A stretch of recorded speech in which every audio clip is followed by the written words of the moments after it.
The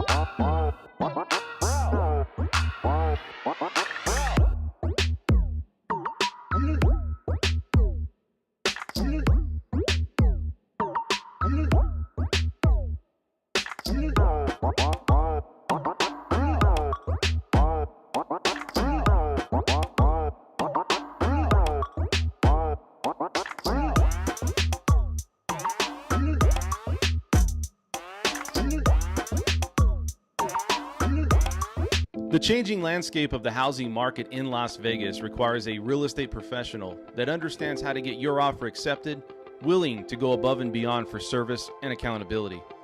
Hi, my name is Dan French, and I'm a California native that transitioned to Las Vegas 19 years ago. I've been in the real estate and financing industry for over 13 years. Most real estate agents struggle with answering their phone, returning phone calls, and overall structure running a solid real estate business. Many of my competitors do not have the knowledge of how to write solid offers to legitimately have your offer looked at, and they work with a commission-first mentality. I will roll up my sleeves and work hard to find the right home for you regardless of the time it takes. Please call me directly 702-557-6176 to start the process of finding the right home for you.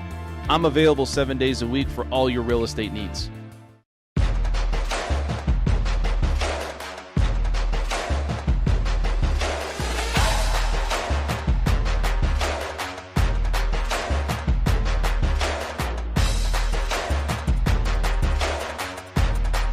Dan's a fantastic man. He really is.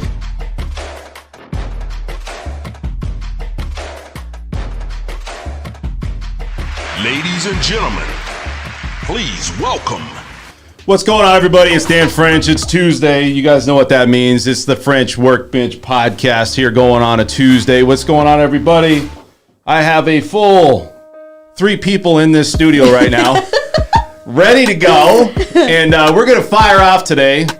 I'm going to tell you guys something, man. Whoever put that intro together, that was the longest intro. Honestly, I think the same thing every single time. I'm like, here we go, guys. Go brush your teeth. Yeah, it's like this. Yeah, it's like a minute long, and it's like, long. Who comes up with these harebrained ideas? I mean, it wasn't Dan French. He's a wonderful man. If you guys don't know what this channel is, it's the most real behind-the-scenes information regarding financing, real estate, money talk, entrepreneurs going on right here in Las Vegas. I'm your host, Dan French, and I want to be your real estate agent here and lender. And your entrepreneur, I don't know, whatever. We do my grocery shopping too. Yeah. Is that a thing? Right. So we have a great guest today, guys. You guys know the routine. You know, hit the subscribe button. That's the first thing you do. If you join on here, you got to hit the subscribe button. That just tells you you're part of the crew. Put some comments in there. I don't see any comments yet, so hopefully we get some comments. Yeah. We have a great show today. All right, we got a lot of things that we can fire off on. And I'm going to go introduce everybody across the room, and I'm going to get into exactly what this show is going to be about. Let's go ahead and introduce Shannon Miller. What up, my friend? Dude, you're on fire like your hair right now. Oh, am I? Thanks so much. I'm telling you, man. You're looking great. You're looking very nice today. You know, you guys, he's only saying that because I'm not wearing pants. Right? I'm telling you, all the men really come here and they're looking to see Shannon, and they're seeing beautiful girls, and then they want to get some, little bit of content here and there. So Shannon, thank you for coming on and showing your face. My face, not my brains. That's fine. Well, you can blend it. Oh, I 75%, face, 25% brains. Right. You guys, just so you know, this is Dan, so you all know. Exactly. And we have a special guest. She's if you want to get bladed, like if somebody wants to just say, hey, how do I get bladed here, right? You just got to go see Calisi, right? Yep. And how do you say your last name, Calisi? I was going to say, are you going to butcher it again? Garavito. Calisi Garavito. And she's got connections, right? It's not her, but her husband has connections. Is that right? Just my husband. She's like, wait, hold on. I don't have one of those. I don't have one of those. Shut your mouth. Where did that last name come from, Calisi? My grandfather. Okay. Are you super Italian? So you are Italian then? I don't know very much about my family. I don't even know where I come from. I know my mom, but she didn't give me a lot of information. So I don't really know where. I know I'm Colombian. I was born there. You're Colombian? Yeah, I was born there. You were there. born in Colombia. So you're not, are you a citizen then? I mean, Yes, that's kind I of am a sensitive. citizen. But okay. No, it's okay. I was just making sure because I just wanted to know what the whole situation was. So the family tree starts in Colombia, yet you do have ties in the mafia. Yes. Yes. It's one of my uncles. Is that what we call them these days? So let's talk about what Get Bladed is. Well, it's not Get Bladed. Let's go over here and talk about what you are as far as the show and what we're going to talk about today. Thank you for coming on, by the way. Thank you. And so let's talk about what's happening. So today we're going to talk about small business or just business trends of 2022 with Shannon Miller. Yep. Right? Yep. All right. We're going to talk about getting bladed here with Bladed Art Studio and what that's all about. Being an entrepreneur here in Las Vegas and people want to know, like, what are the challenges you go through? And then also we're going to tie that into the housing market. Okay. Also, we're going to talk about our buyers right now in the market. Is this really buying out of, scarcity, or is it just we don't have shelter, right? And I want to talk about that because I think the people are like, oh, it's the fear of missing out. Well, is it? Is it the fear of missing out? Because I don't know. I mean, part of that might be true, but that doesn't mean that that's 100% true, right? And so maybe it's the fact that we just have more people, and we'll talk about this, and the shelter that they need is just not there. Right. So let's go ahead and talk with Calisi. Calisi, how are you today? I'm doing fabulous. Thank you. All right, Calisi. So let's talk a little bit. So Calisi, I have a couple of questions for you. First off, are you born and raised in Las Vegas? I am not. You're not? No. I was born in Colombia, raised in Santa Monica, and then I came here. So you came from California like most people. Yes. And were you worried about it? Because there's a lot of people in California that are like, man, I don't know if I should move out to Vegas because, people get thrown, stones are thrown at them, right? Because they're just worried that. I mean, it was age? I was young. I was 24 when I moved. But so it was personal choice, not family moving here. Yeah, I had 2 kids. I just packed my car up. And I said, if I'm going to make it, I'm going to make it. I worked for a doctor, and I said I could come here and work for a doctor. Yeah. And my friend was like, what are you doing here? Come be a cocktail waitress. And I spent 17 years of my life being a cocktail waitress. What? I didn't know that. Yeah, I worked at MGM. Years? Wow. Okay, then So what made what the transition? is it? Go ahead. What were you saying? What made the transition? Then 17 years in cocktailing, a lot of people get caught up in that industry because you can make great money. I made fabulous money. I've met a lot of people, met a lot of famous people. A lot of people were so good to me being a cocktail waitress. So yes, it was very hard to leave, but I was already 37 and my ankles and my knees were giving out. I was also a figure skater since I was 4. So my bones were giving out on me. Everything was giving out on me. And I said, I have to do something. I can't be a cocktail waitress at 85 years old. So that's what kind of I could, but that's what kicked my butt to do something out of the ordinary. And I was always very artistic with makeup. Sure. And then we pursued permanent makeup. Well, one of the things I like to talk about is we always say, well, what are the challenges that goes through, coming to Las Vegas and really kind of adapting? So did you have any challenges coming here and not knowing anybody? I did. I lost everything I had when I got here. So I graduated from Cal Poly, and I went and purchased a car because they're like, okay, you're a graduate, you're going to be able to make the payments. Gave it to me, came to Vegas with just a car and going to go look for an apartment and all that stuff, right? And I got in a wreck because I didn't put insurance on the car. I was very young. I lost everything. I had $5 to my name and I had 2 children. Stop it. Wow. I think these are challenges that a lot of people really don't go through when they come out here. Usually you didn't have any family to kind of lean back on? My mom, but she wasn't very well off. So that's the apartment I moved into. And like I said, it was starting from the bottom, and I knew it already coming in from having my lifestyle in California and moving here. But in about 4 years, I bought my house, and I bought it when the market in 2010 for $130. Don't come after me. It's okay. I did the same thing, girl. I did the same thing. My mortgage payment was like $675, and my neighbor's is like $3,000. I'm like, yikes. But for some reason, that house was meant for me, and it was something easy for me to pay with my children, and my kids could eat again, yummy food again, instead of cup of noodles or something. Top ramen. Top ramen. But you know what? I made it. We've all been there. I mean, you got to know that. Yep. I mean, if you haven't been there, that's being humbled, really. I mean, when you grow up and there's loaf of bread or top ramen and that's all you got. I really feel that really changes your mindset. You become, I think, more hungry. If it's too easy, that's it. If it's too easy, it's just not going to come. You don't learn. You don't learn. You don't learn Right. it. You don't want it. Like I wanted to make myself something out here because I wasn't going to be what I was in California. Just struggling. So I did it all. I tried to, like I said, I was doing cocktailing, but I was also doing makeup on the side. Sure. I did a lot. So let's take a look at her website real quick. So this is right here, Bladed Art Studio. And this is where her job is at. And if you guys want to know the location of this, I'm not really tech savvy on this stuff with Google Earth, but we're going to go ahead and do the old 3D thing here. And you can take a look. So this is where her job is at. Well, and I'm just going to be clear, not job. She's the business owner. The business owner, She's right. She's grown this baby. Yeah. I did this on my own. This is her. And that's the challenge. Like, okay, so if you come out here, you'll see where that's at in Las Vegas, right? We can do the old 2D and see where we're at here Here's in Las the Mob Vegas. Museum. You see that? Yeah, the Mob Museum. I mean, Galavito. Garavito. Right? I mean, So let's her talk uncle's talk there. about this. So you started a business, and the challenges that you face in a business are what? What do you get? What's the hard part of starting up, especially in Las Vegas? Well, it's just me. So I was the only one doing the website, getting the people. Lucky for me that being a cocktail waitress, it made me expand, like all the women. I got the women's from all the casinos. So that helped start my business. But I mean, I built my own website. I did my own, internet, like SEO. Instagram. Yeah. I did my own logo. I mean, it was from the bottom. I started. Now I get to float around a little bit because everything's kind of set.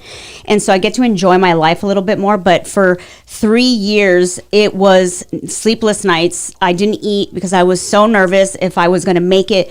I was making $800 at the casino. And I'm like, am I going to make this to survive? Because again, I still had teenagers, right, and they were going to suffer, and I didn't want that to happen. So I'm like, I just took the leap, and I said, you know what is meant for me is meant for me.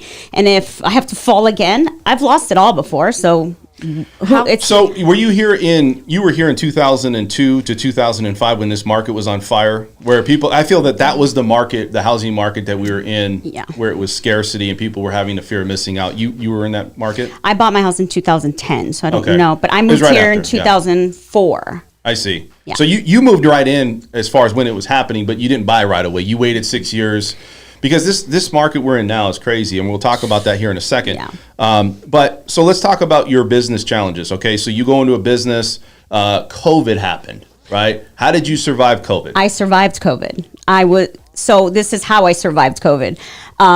Everybody wanted their eyebrows done because it was the only thing people could see, were their eyes and their eyebrows. My business was booming. So I did rest for the 3 months that they took us off, but my website was being booked. So when we were allowed to work, I was already booked out for 6 months. Wow. Wait a second. So you kept working? You had the ability to keep working? Well, no. So I shut down my business. Okay. During COVID, I signed the lease of the shop where you see, right? Okay. And the guy I looked at the guy and I said, I just signed this lease and they're shutting my business down.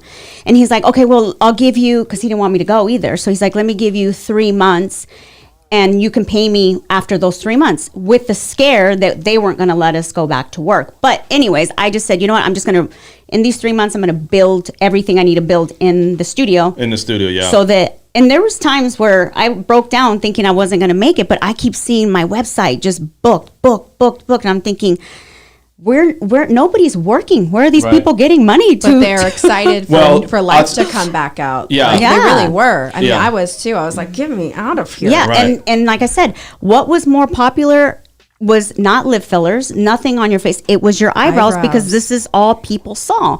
So I was just, it was a blessing. I did not suffer.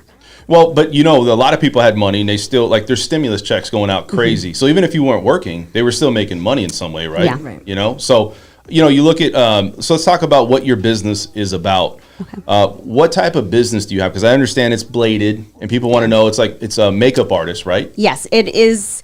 We do permanent makeup. We do eyebrows, we do lip pigmentation, we do scalp pigmentation, we do scar covering, anything that has to do with permanent makeup, and everything is plant-based, so it's not your regular tattoo ink. It's all naturals, which is my favorite part about it. Well, and she does some more things. She does some other things. I do a lot. I've had plenty of services with her, even like fat dissolving, but it's the wonderful thing, and for me personally, is if you're going to put something on your face, on your skin, in your body, you want it to be natural, because some of the things out there are really questionable. Yeah. You literally have no clue what it is. Mm-hmm. They can't tell you what it is, and it's terrifying. And one of the things that attracted me to Calisi was the fact that she could tell me exactly what was in it. And it was nothing that I had to be afraid of. Everything in my products is plant-based. I know every single thing that's in there.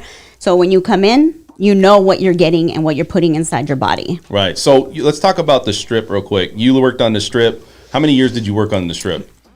17 years. Wow, 17 years. And so you met some famous people, I'm assuming, right? I did. I worked with a couple famous people. We had to serve them. Okay. Can you throw their names out? Of course. Okay. My favorite was Maroon 5 because... Who is that? It's what? Did you stop? Did you see my face? I was like, what? I wish you guys could have seen our faces. Like, what is wrong with you? Okay, you might know this person, Brad Pitt and Angela Lee. They were there at the fight because I worked all the fight. So the Pacquiao fights, the UFC fights, so I was in there. Yeah, I was in there. You were in how in there? In there. I was making that money. I was like, fighters. So what is a night like for you? Like, what does a night look like for you where you're out there and you're getting tips and you're making money? What's the highest amount of money? I mean, you could just say ballpark, but what is that special night you went home and it's like, I'm not working for a week? Oh, I did that too when I made this. I knew it was going to happen. I was in the mansion working, and it was this Indian guy, and I walked in, and he was like, he started winning while I was cleaning up, and he said, stay. Oh, wow. He must have had a crush right there. No, you are lucky charm. Yeah, he said, stay. Oh, right? Is that what it is? Boom. Rolled, won. Gave me some money. Then, again, rolled. So 6 times within 10 minutes, he handed me a chip. Okay, I don't want to say how much the chip was. I'm not trying to get busted by the IRS. Did you had to get audited? I think they're past their time limit. Okay, they can't go after you so anymore. I left to go get their drinks, and he lost 3 times. Oh no! He sat me down and told my boss, "I need her here." He played 4 more times and more chips, and that was the most I made within 30 minutes. And I took off 30 minutes. 30 minutes. Uh-huh. And I took can off you give us a ballpark of how much did you make on that 30 minutes? Just give us a ballpark. 7,000. Oh, wow. Yeah, he loved me.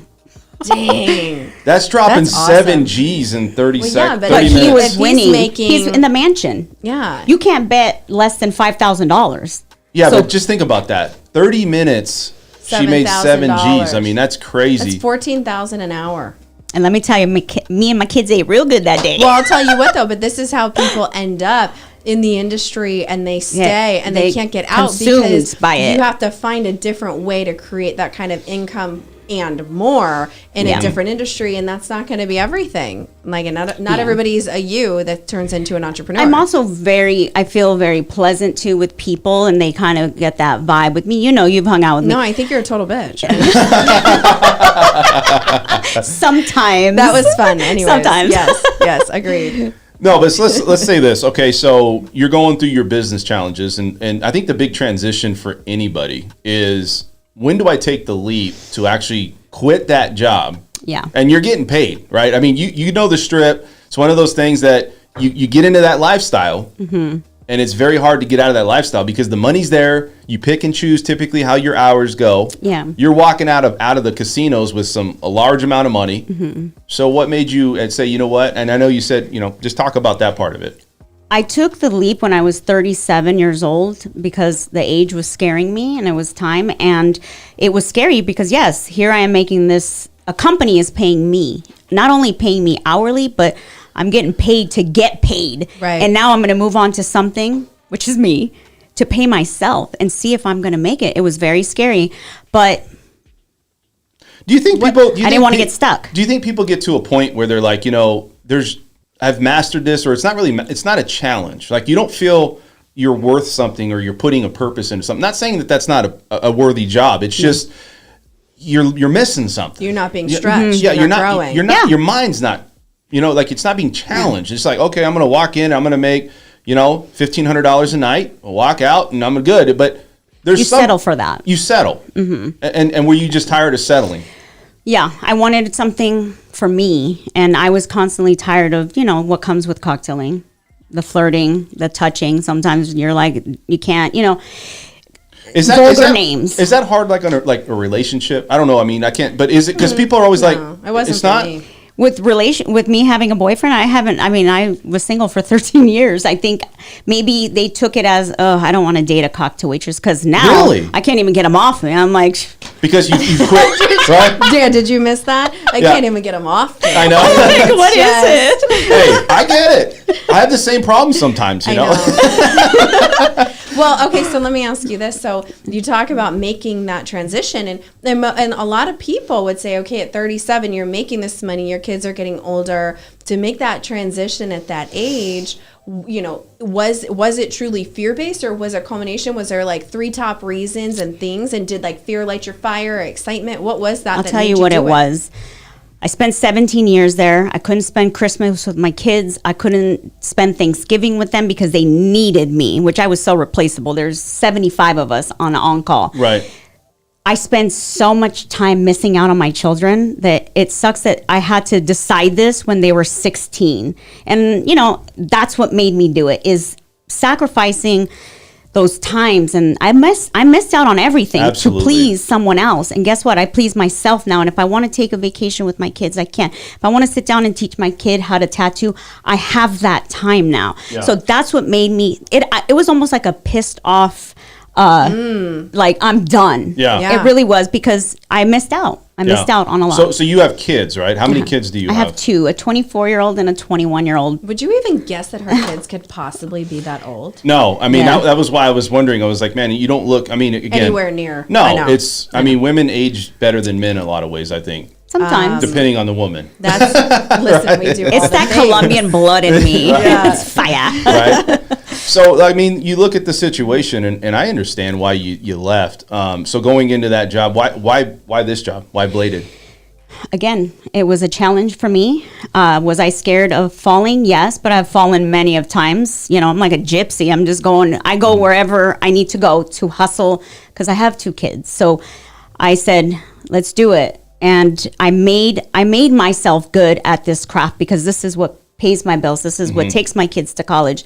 This is what pays for their stuff and my stuff, obviously. So I mastered it to where I can do it with my eyes closed, and I'm comfortable now with it. And no one can take that away from me. I've worked very hard for that, and I'm comfortable now. I live a really good life, and this is what I wanted. Well, and because of what you've done, and because you've mastered that craft, and from outside perspective, watching what you've done in this field, because it is an industry that's ever growing, but you separate yourself because of, number one, how you show up and mastering your craft and being willing to keep going, but also because people have such a great experience, naturally, it just builds in that network. I have great clients. I am very giving. Like I said, I always give back as well. Anything I do in life, I've always learned to give back. Whatever I do. I taught hockey for 13 years.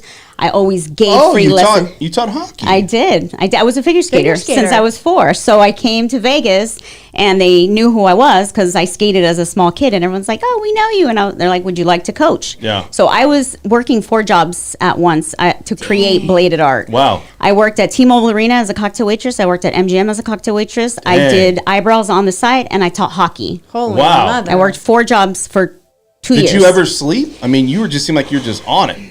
Yeah. I wanted it. So, like I said, you sleep on it, you're not going to get. You can't take advantage of life. But if you want it, you're going to get it. But you have to have that drive. Are you a Golden Knights fan?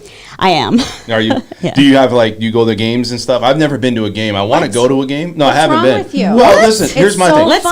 Let's go. I'm going saying. on Thursday. Oh, don't tell me. Shh. Never mind. I take that back. I take it. Can you delete that? Bleep, bleep, bleep, bleep, bleep, bleep, bleep, bleep, bleep. So let me say this. Okay, going into Golden Knights, arena, has it, like, when you go there, is that atmosphere like really thriving? Like, I'm curious. I've never been, but everybody tells me like it pumped. Crazy. It's Pumped. fun. It pumps you up. You could be in a bad mood and you go to a game, you're pumped. Well, it's and also I think part of it is we finally had a professional team that came in and they got so involved in the community and it just makes you want to be a part of that. And then once you go, you realize, oh my gosh, we live in the desert and we have an amazing hockey team and the energy is amazing. Great entertainment. It's Great. so much fun. I don't think the Golden Knights have really adapted like the Raiders. Like the Raiders came here and I think people are still trying to like, okay, let's put our arms around the Raiders, but it's not homegrown. I think that's a part of it. And I don't know. I just feel that when you have you got to go to a game. You haven't been to a game, so you can't say that. I would say people are more.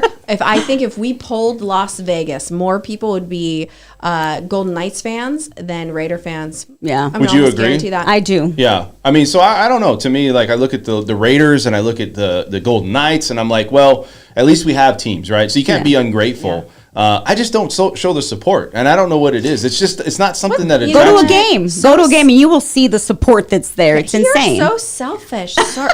Okay, so I'm going to tell you. After I had my first son, I got pregnant with my second, and I was like, oh no.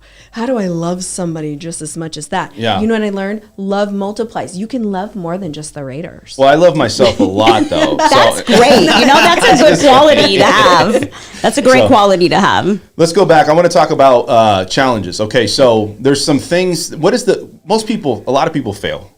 All right, but they don't want to talk about the failures. But those failures are the ones that overcome to get you where you're at. Did you actually fail in your business, or did you feel like you were failing and you just wanted to give up? There's sometimes, I'm going through something right now that's been really rough for me, and I could either let it break me or I could break through it. So there's a lot of times like that, like when COVID hit and I signed a lease for 3 years. I thought what am I doing? They wouldn't let going you crazy. break that though? Nope. Really? All he told me is he would give me 3 months until they let us go back to work for free. So to me, I thought, okay, that's a great deal. What was I going to work out of my home? I couldn't do that. Yeah. So I had to. And did I feel like I was breaking down at that moment? Yes. I sat in the middle of that shop and cried because I was like, what am I doing? But you know what? When they said go back to work, I have never in my life been so busy with brows. Because of the mask. That's pure belief in because it's true. I think everybody is an entrepreneur. There's those moments where it's scary. Go, no way. Like, how am I going to do this? I'm screwed. But then it's just that belief that, okay, but choose your heart. Do you want to do that, or do you want to go work for somebody else and give up your dream? And they could take that away from you real quick. I'm not scared of losing anything materialistic. And I think that me knowing that I don't have that fear, I don't care. My most important thing is as long as I have enough money to feed my kids and my kids live good and content. We don't have luxuries because I already, that's not something we try to show. Not like that big old boat. I mean, come on. I sold it. What? Okay, that's a different conversation. So what happened? So let's talk about this part of it with your job. Okay, so your job right now, obviously you're doing well. Okay, what do you do at your job? Like as far as like you blade people, but what is that? Like I know you put eyebrows on somebody. Yeah, right. We do different things. Like I said, we do the lip pigmentation. So the lip pigmentation is like lipstick, but you wake up, the thing behind permanent makeup is you want to wake up and not do anything to your face. Your brows are on, your lips are on, you can go swimming. I mean, you can go anywhere. You can sweat, you can sleep on a pillow. Your brows and your lips aren't going anywhere because as when we get older, we start losing hair in our eyebrows and we start losing pigment on our lips. Really? I didn't know that. Yeah, you lose your eyebrow hair. So you start getting smaller and shorter brows. So if you look at mine are tattooed as well. Yours are tattooed. I didn't get that close. So yours are tattooed. Yeah, but I didn't do her work. I did my own. So I tattooed myself. What other things have you done that's helped people besides eyebrows? Is there other things you do? Yeah, I work with the Cancer Association. I do one free eyebrow a month. For a cancer survivor, because when you go through chemo, you lose your hair and your eyebrows. Yeah. So I give away that's my giving back to people. And you do that for free? I do it for free. Wow. So like if people that are bald, like I'm going bald, cul-de-sac, things like that. Can you fix that? Yes, that's scalp pigmentation. So there are small little hair follicles that go in your hair, so it looks like you have a buzz cut. Really? Yeah, so it fills it. It's actually amazing. You It should is. see it. I'll show you pictures. It brings the age of men back like 10 years. Yes, you look amazing Yeah. after. Even if I have wrinkles, that doesn't matter. It doesn't matter because you got a nice full set of hair, like it Yeah. just looks like you have a buzz cut. It looks good. Yeah. What other things do you do? Is there any other things that you do, like as far as Yeah, we do. Tattoos? We do everything that's permanent makeup. Plus, we do like BB glows. We do fat dissolving, Spray tans. spray tans. I mean, The BB glow is my favorite. Yes. It's like a facial, but it's also It's concealer. It's So- concealer that's in the skin. yeah, it's plant based. So just how you put your concealer. I don't know if you know anything about this, but it's Somebody just else Yeah, I It put my does. concealer on every morning, and it's always got an issue. right. But it makes the face look like you have a filter on. Right. It's one, and it feels good though. It's a whole experience. That's it's the like whole- getting a facial, and it feels good, but then you also have the lasting result that you don't always get. So it's weird because I think you look at it not weird, but it's different because I didn't think there was a market for all of that, but there is. Yeah, well, it's- you're a guy. What's the difference between that and tattooing? Well, tattooing is artwork. Yeah. This is permanent makeup, which is we don't use titanium in our ink. It's all plant based, so it's Excellent. healthier. And running at altitude here, he's a part of the show. He's saying that what is the type of The product product that you use. The product that you use. I use Brow Daddy. He's a local Las Vegas. He's the one. I mean, Dude, I his know name Brow is Daddy. There you go. You know, Who doesn't? Who doesn't know who Brow Daddy is? Come on, man. You know Brow Daddy. I know. I mean, I know He him roams very the well. streets at night. He's Brow Daddy. Yeah, that name fits him perfect. We're like his little minions, like Daddy, Daddy. Oh my god! What does he do? I mean, what He does this. He's from Vegas, so he started this. I don't want to tell his story, but I know he does permanent makeup, and now he sells product, and I buy his product because I love everything that he uses. I like the way it looks on my clients. So Did he help formulate it? Yes, he did. He did. Got it. Wow. Got it. Yeah. So let's kind of morph and transition and fast forward. So we're in 2022, I believe, I think. Yeah. And I want to talk about that. So, the housing market is on fire, right? Supply and demand. We have a problem with not enough supply. Have you bought a home already? Well, I still own my home. Okay, so you did own your home. Okay, so So you're crushing it 2000 right now. You said 2010, right? 2010. Okay, and so why would you not sell or refinance because you got equity? I don't know. I get a bunch of realtors call me every day to sell my home because it went from 130 to 475 right now. So I can do it.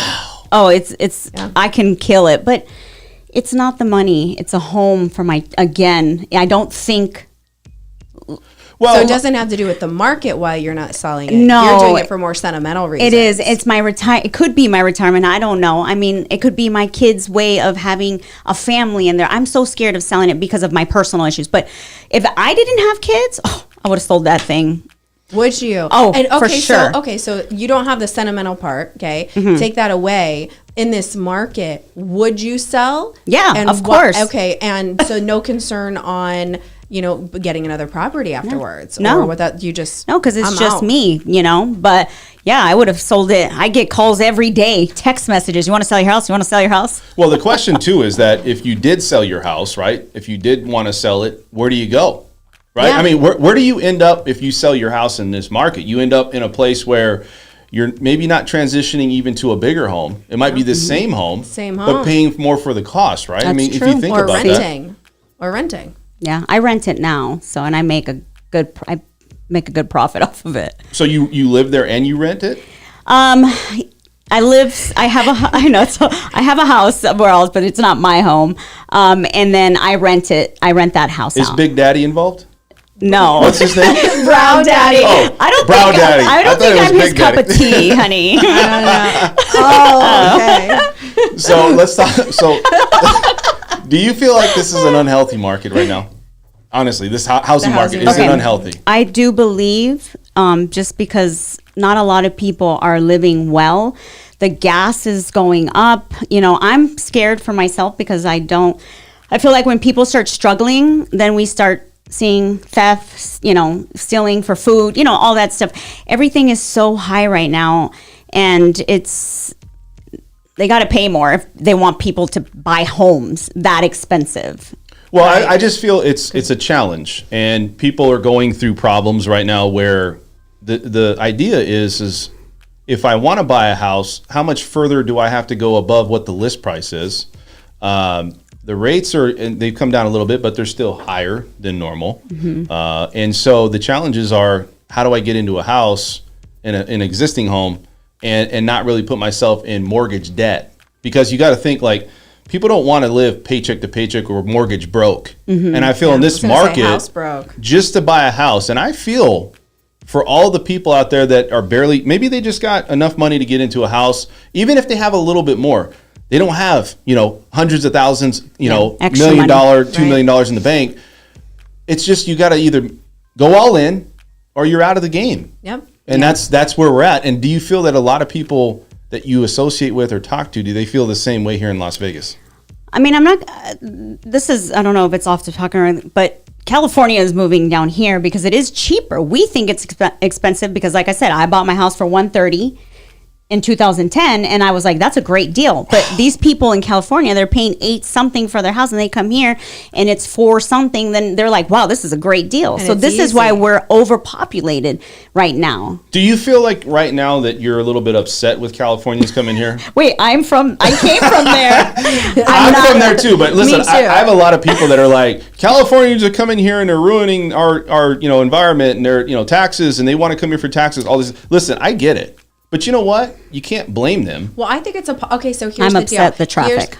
You know what? And Dan will agree with you on that one. He does have a whole traffic thing almost every show. But what I'll say is, I think it's a positive for Las Vegas because it brings in more businesses, more workforce. Oh, yeah. Yes, we get to develop. The one thing that I always say is, if you're going to come here, though, because you want to have what Nevada offers, Las Vegas offers, then don't come here and make the same choices and votes that you did in California to give you the result that you're running away from. Now that I think drives it's me crazy. politics, right? I think a lot of people think like the same politics and the same ideas from California are going to come here. Again, I understand it's Well, we have seen a overpopulated. change in Nevada over all the years. I mean, we came here in '92, and if you watch politics, yes, it is slowly transitioned and continuing to transition. But that is, for me, the problem. Like, you can't do the same thing over and over again and expect a different result. And so we want to keep it Nevada. We want to grow. Yeah. We want to have this state and this city flourish, and that's not going to happen if we turn into California, because then everybody's going to flee here. Yeah, I'm Right? already fleeing to Utah. I bought a property. I'm out there. Is that where you're I'm going? out. Yeah, that's where I bought. See, and that's the thing is, everybody says, okay, look, you got people transitioning inward because the cost is better, it's cheaper. California has high taxes. How many taxes California has is it's astonishing to me. Stupid. But Yeah. I can tell you that for your position, it's almost like people are just, hey, I'm over that part of it, and then you moved away from California. At least I did, to get away from that, and then you got to keep moving because it's like, you know what I mean? Because you're kind of running from that, but it's kind of running after you, right? Yeah. Is that kind of how you feel about the situation? I mean, I don't know. I mean, that's my point, is like that we wouldn't have to run away from it if you didn't bring it here. Yeah. But we can't a different stop. environment. We can't. Like I said, it still helps my business because these people they're migrating this way, and my business is growing because Vegas is growing so big. So Right. I can't really knock it down because it's helping my business. Absolutely. It's helping all of our business. So, Yeah. so look, you can say there's pros and cons. And that's where I was going with it. Okay. So we see the negative, but then there's a positive side to yeah. it, right? The positive side is we're all making a living at it, and there's consistent business for everybody. And everybody, if they come here and they're a chameleon and they kind of fit in, cool, no problem, right? Right. And I think like it. I Yeah. love it, right? Bring So it. I think looking at that situation, it's not just Californians. We have 43% of people that come from California, so that's why we talk about California a lot. What's the rest? It's all over. It's It's all mixed. over, yeah. Washington, East Coast, San Antonio. We talked about Canada. San Francisco. One of the guys that was on Lennar Homes, he said Canada, did he not? Well, a lot of Canadians. Canada has a high amount of people that are investors, and also China. A lot of investors come in and buy homes here. They think that this is a great place to put your money. It is. I can't say that it's Definitely not, right? is. It's definitely a good opportunity for somebody Yeah. like that. So yeah, there's a lot of money coming in from China and Canada. But going back to California and the situation and how you came here and how you flourished, I just want to say you've done a lot and you've done a great job. Thank you. And I want people to really seek out. Go ahead and put your information out there real quick. Just the name of your company. Bladed Art. Bladed Art. Yes. Where did you come up with that name though? I'm just curious. Well, it's microblading. That's what it's called, what I'm doing to people. It's called microblading, microshading. So then I created Bladed Art because it's an art that I'm doing. Yeah. So.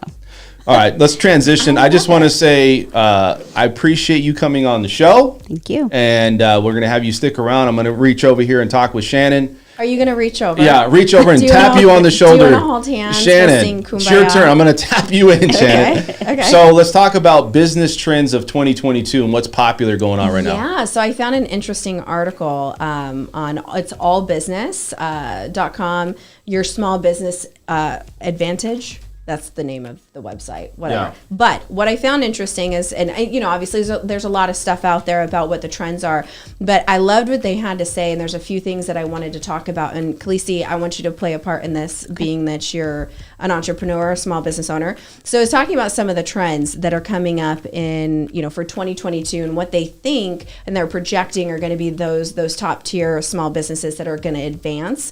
Listen, if you don't see this one coming, I'd say that you live under a rock. What is the business? So, well, that's the point. It's the types of businesses where business. Small businesses are going. Okay. One of them, the first one is e-commerce businesses will thrive. Well, yeah. And what I've noticed is there's a lot of the brick and mortar businesses that offer services or products that are now venturing and offering those online services.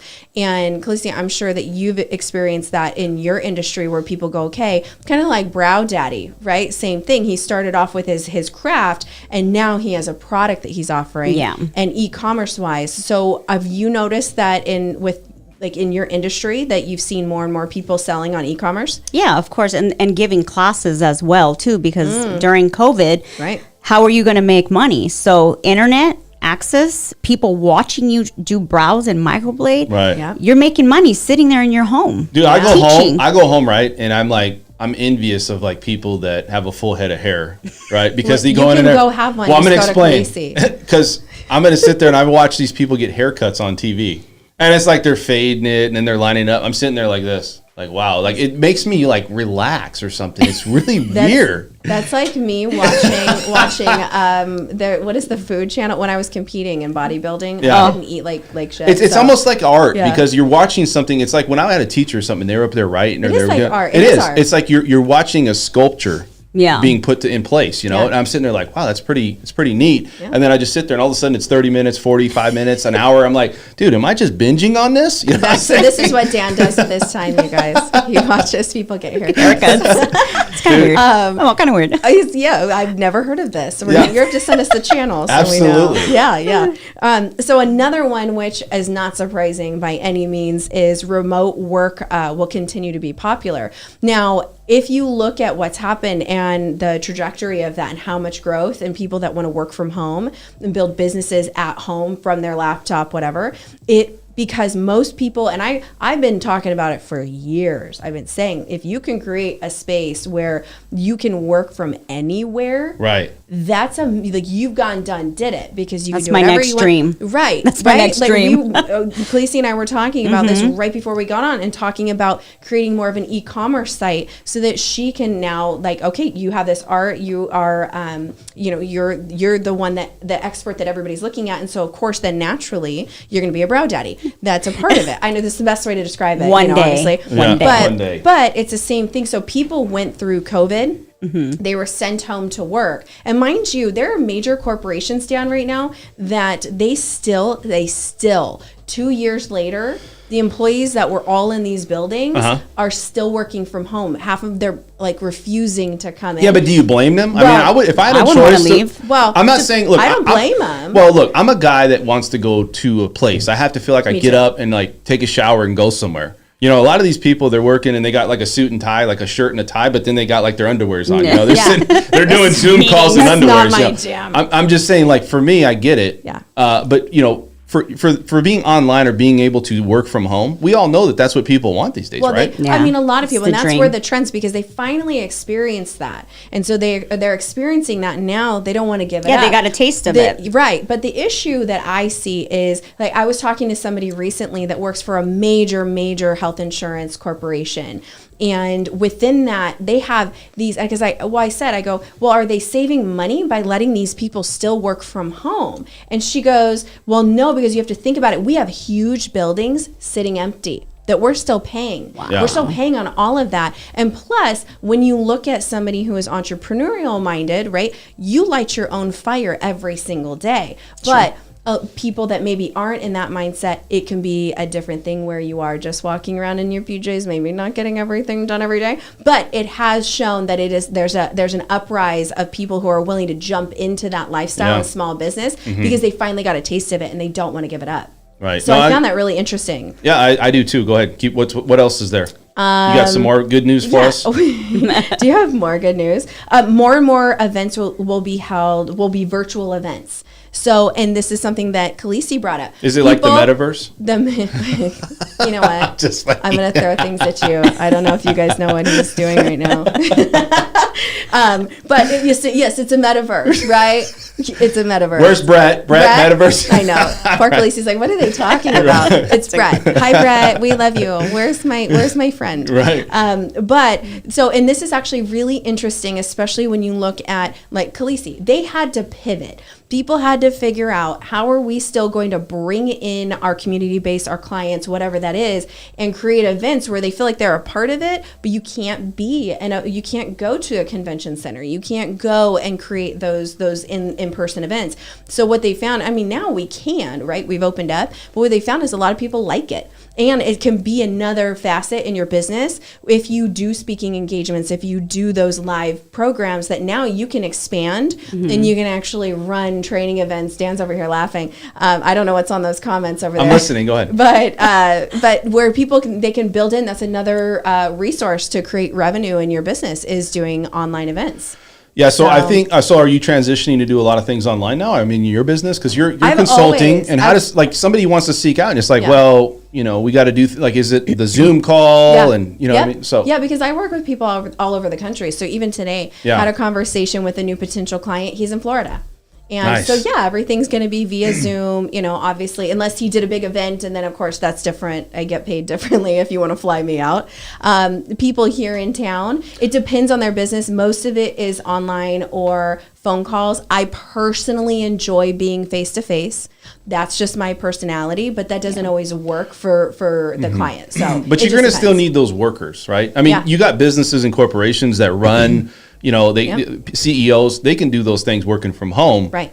But you got to have the worker bees. I know. Right? And that's you got what to I have was the talking people. about. Right. That's what I was talking about, is you have these large corporations that they're still, I mean, they're having a hard time getting these people back in. And in my mind, I think, okay, well, you know, if like, my assistant, if she couldn't be there in person, if she refused and stayed home and was still quarantining, I'd be like, I have to let you go. Yeah. Because I need you in person. Yeah. I need you here. And it holds her accountable. It holds me accountable. And then we can continue to grow together. So I think it's depending on the business, but I think if you have employees, I'd want them in person. So who's the clientele that really seeks you out the most? I mean, I know it's everybody, but is it like business owners? Is it somebody that's like getting started? Like, I understand it's all over, but startup. Where are you most familiar with? It's primarily startup. So people that are looking to start their business, and or ones that have gotten their feet wet and they're like, okay, I need support and I need to know how to strategize, market, brand, and then who do I need to be connected with? What does that look like?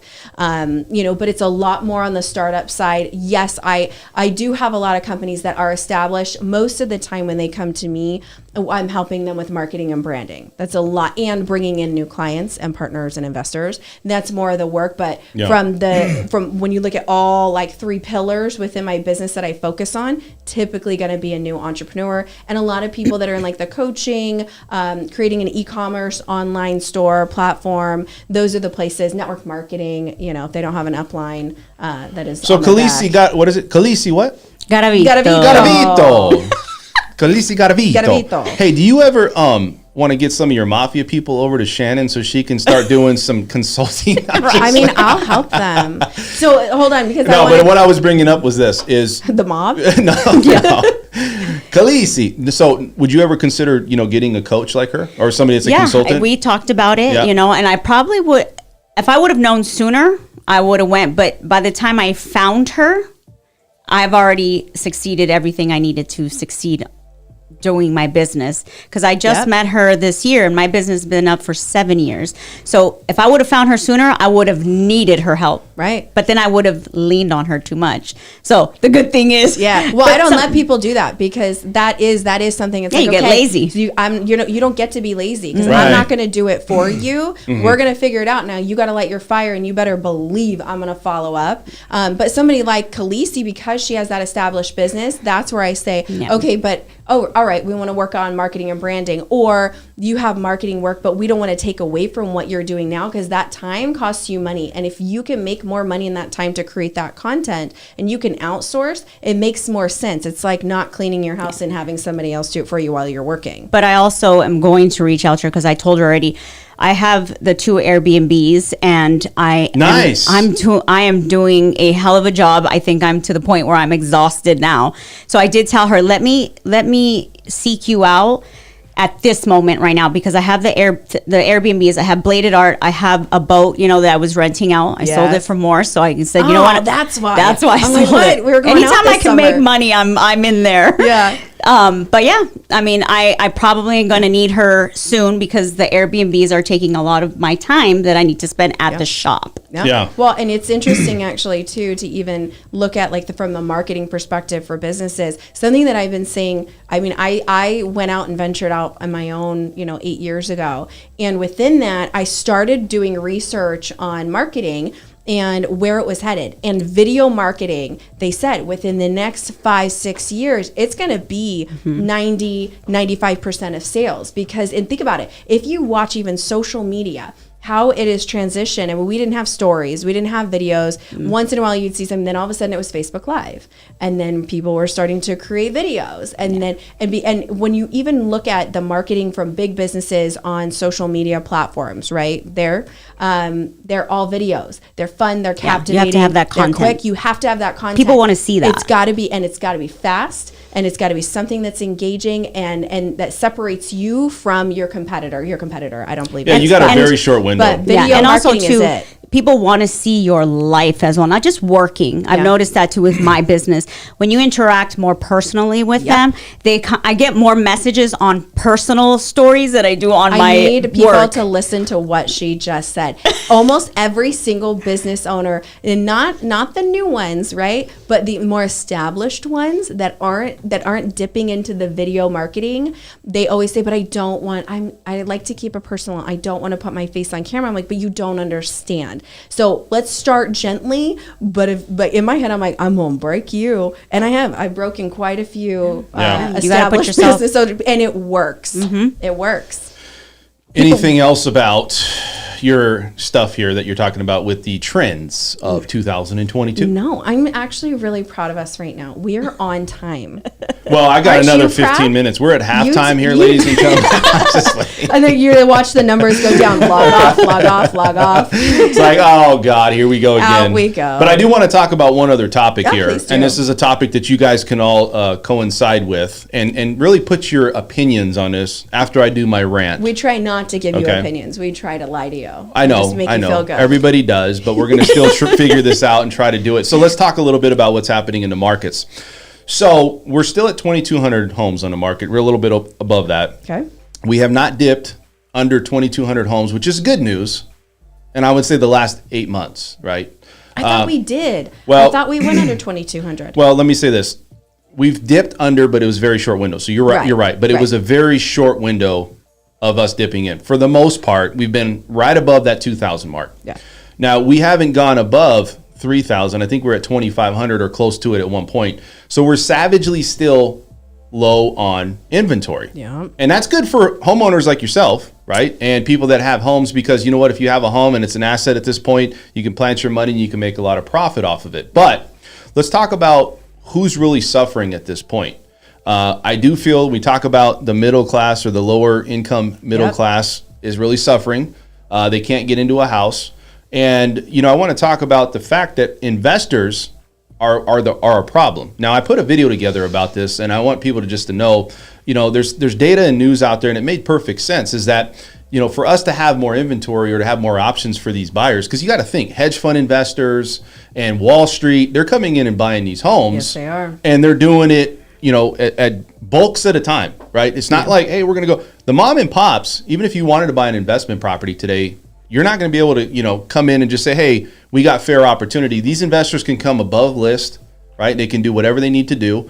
And I feel it's really pushing those people out. The upper or higher middle class people are able to get into a position to maybe make those offers. We talked about that. Right. And I just feel that we're in the same market. It's savagely low in the sense that there's no other opportunity for these mom and pop, these middle class or lower income middle class people. And we have to feel for these people, because imagine if you were a millennial out there and you're venturing out there. Well, you're venturing out there and you're trying to buy your first house. And you're hearing everybody go, don't even enter the market unless you're going to go 20 or 30 above. Yep. Like, where's the motivation for that? Well, and they don't have the means. And and I was talking to a local realtor recently, and I said, you know, the only thing in my mind at this point, because we're not going to stop it. Listen, if an investor comes in and can buy bulk, then who and over asking, listen, they're not going to say, nobody's going to say no to that, because of course you want to make money. Yeah. And realtors and mortgage lenders are having the same issue because there's not enough on the market. So everybody's willing to work and do different things that they've never done before to try to get their foot in the door. But I think it also is up to the realtors to start going, hey, well, yeah, just because we have this cash offer that's over, but we also have this young family who's going to live here, be established in the community. But and you would think that would be the case. I don't think they care. That's not the case at all. There's very few, but otherwise, there's got to be a little bit of it. All comes down to profit,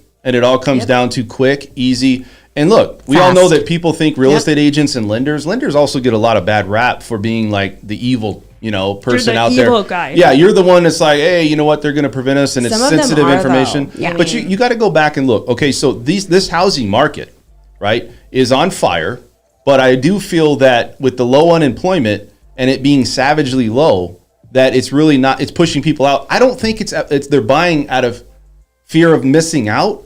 I just feel like they're missing out because they need shelter and they can't get a home. They can't get it. It's not about like, hey, I'm going to miss out on this market. I think it's more about we just don't have enough homes. Like 2002 and 2005, I get it, right? That might be the situation where, okay, we have, you know, fear of missing out. People are just jumping in and throwing money because they're like, oh, I got to get mine. Get in. I don't think that's the case this time. I don't think so either. It's a different market, but I just feel for these people. Well, there's and more it's like, homeless how do we get now them into a house? in California. Nobody can afford anything. That's why the homeless has gone up so much. Look, I don't think Seattle, people are living in their RVs on the street. Nobody can afford a home. Nobody can afford it. Something's got to give. Something has to. And then rental prices. And rental prices have gone through the roof. And so, these people that maybe, and this happened actually to a friend of ours who was in this rental property for 5 freaking years. And she was never late. She took great care of the property, treated it like her own. This guy had this established, I'm never going to sell. I'm not going to sell till you want to leave. And then all of a sudden, hey, by the way, this market is up. Selling. You have 30 days to get out. And she's like, what? And his payments stayed the same. Yep. So he's just because something else got expensive, right? Absolutely. I think that's what it was. Because my house, it's only $700 a month, and and nothing has changed. Honestly, it's $675. I think it was the equity. He saw the equity in it, and for him, he makes the profit. He doesn't have to worry about now moving and finding a house. But then you go and you turn around and you go down the street, or you stay in that house, and your agreement, your lease agreement is almost up, and it's time to re-sign, and all of a sudden they're paying way more than they were before, but their income hasn't changed. Well, so and that's the problem. So again, we look at what's going on as the wage earners, the average wages here in Las Vegas. The Las Vegans are the ones that's struggling. Yep. Because they're the ones that, and look, we love California, we love everybody, right? We're not going to say, but that's driving the prices up. Now, we look at, the fear of missing out, and let's go back to that topic is, do you have the ability to buy a house in this market? And I'm going to say, if you can't come above 20 or 30, Don't even try to even consider. Not saying you won't get it, but like you said, you're going to have somebody that's like a veteran that's like, hey, man, or hey, girl, whoever it is, I got you, right? You're a veteran. I'm going to work it out. We're going to do this, right? And I think that's the only way you're going to get into a position to buy a house in this market. Otherwise, you have to wait it out right now.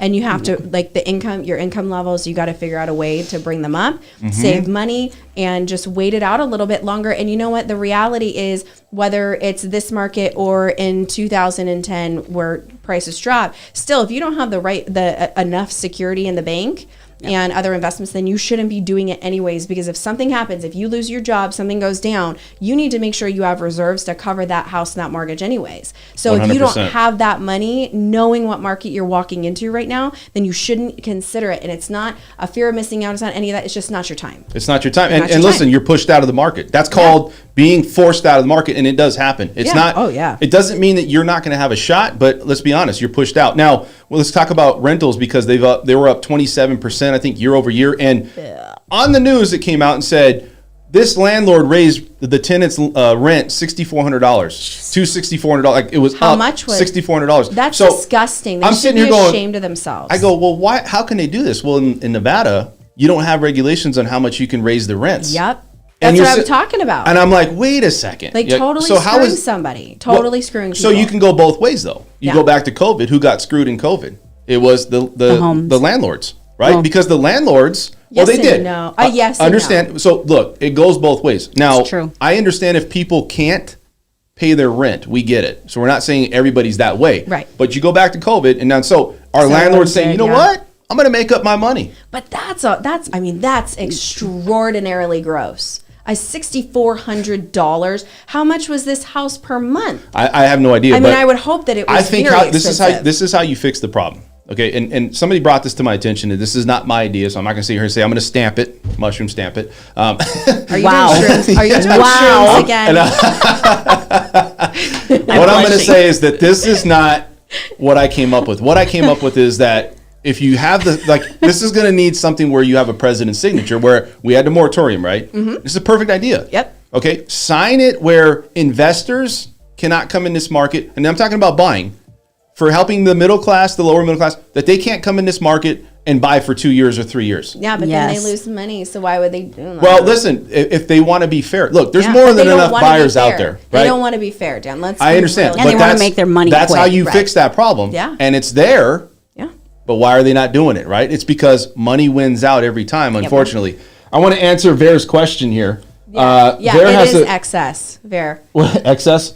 So let's talk. I got a question here for Ver. Ver put in, we should clear the air on flippers who get houses that can't be listed on the market and take on a risk of renovating for the house to be listed. So you have Airbnbs.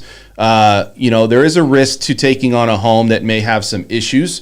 I think that's always an opportunity, mom and pop. But we're trying to say, look, can somebody like you get into a house, or are you competing against an investor, a flipper, like Open Door, where they're coming in and they're like, hey, we're going to give a margin or something, because those are all flippers too, right? Yeah. These investors that's in there, do you have a legitimate shot as being a mom and pop, or just somebody out there that's trying to buy a house or maybe an investment property? And I think that's the challenges. The middle class person or lower middle class, first off, can't even buy a primary residence, let alone trying to even think about buying an investment property or second home. Yeah. Right. And that's the challenges you face. Well, Bear said that they did the moratorium in Austin for a a They did that with investors. Where you can't have investors. That's a perfect analogy. I think that's great.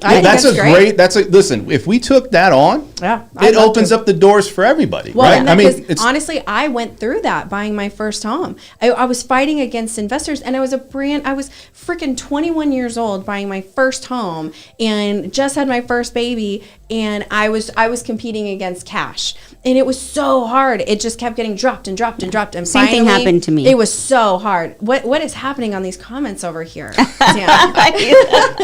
I'm just thinking, we have a lot of good information. We can keep going. going, and I'm sitting here looking at this time. And ladies, we ran way over. No, that's you, sir. Calisi, we got to end the show. And Calisi got a body. Calisi got a body. Hey, I just want to say this. You know, I'm going to say that 10 times fast when I go to bed tonight. Good. I'm going to go to sleep. Say this 10 times fast. So you're dreaming about Calisi, is what you're saying? No, I'm not going to. It's just one of those tongue twisters. You know, I'm gonna play my game here. So Gotta beat them. got a body. So let's talk a little bit. So how does somebody get a hold of you, Calisi? My website, which is bladedartstudios.com, or you can find me on Instagram. You can find me on Facebook, Bladed Art. Nice.